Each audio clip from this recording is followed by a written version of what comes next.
May iba't ibang paraan para masulit ang long weekend. May natitira pa naman. Isa na po riyan ang pagsubok sa adventure sports. Sa mga hindi nasisindak sa heights, subukan ang paragliding.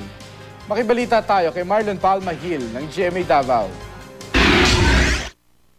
Dinarayo ng mahilig sa adventure sports ang pinakamataas na bundok sa Pilipinas, ang Mount Apo. Isa sa mga nauusong sport doon, ang paragliding. Gamit ang harness na nakakabit sa canopy na may pagkakahalintulad sa parachute.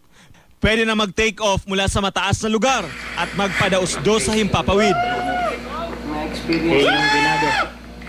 Hindi basta-basta ang sport na ito kaya kailangan ng wastong pagsasanay. Sa Lingayen, Pangasinan, power kiting naman ang nauuso. Hindi lang lakas ng hangin ang tinatansya rito, kundi mismong galaw ng tao. Gamit ang landboard, pwedeng magpaikot-ikot at magpalipad-lipad. Kinakailangan din ng training bago sumabak sa power kiting.